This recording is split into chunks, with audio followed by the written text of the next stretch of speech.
आप सुन रहे हैं किसान तक पॉडकास्ट गुड़ की डली। हर सुबह एक मीठी बात।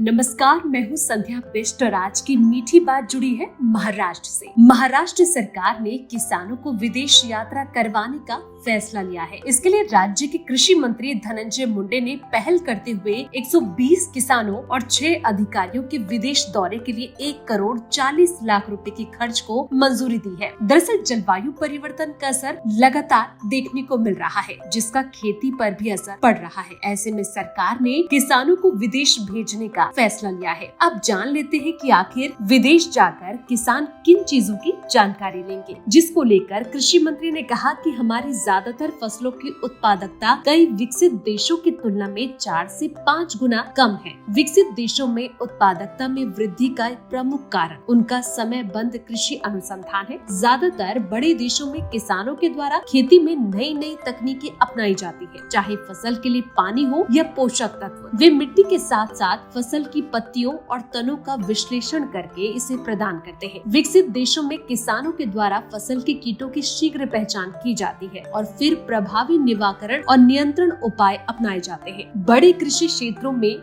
मशीनीकरण से श्रम की कमी लग रही है। Genetic engineering, gene editing, remote sensing, nano technology और आर्टिफिशियल इंटेलिजेंस के माध्यम से कई देशों ने कई कृषि समस्याओं पर काबू पा लिया है। अब ये भी जान लेते हैं कि विदेश जाने के लिए किन किसानों का चयन किया जाएगा। तो बता दें कि विदेशी दौरे के लिए किसानों के चयन के लिए मानदंड है। साथ ही इस बात का भी ध्यान रखा जाना चाहिए कि ऐसे दौरे के लिए युवा, होनहार, अध्ययनशील और प्रयोगात्मक किसानों का चयन किया जाए। खेती किसानी की उम्मीद भरी ऐसी ही और खबरों के लिए आप सुनते रहिए हमारा डेली पॉडकास्ट गुड़ की डली।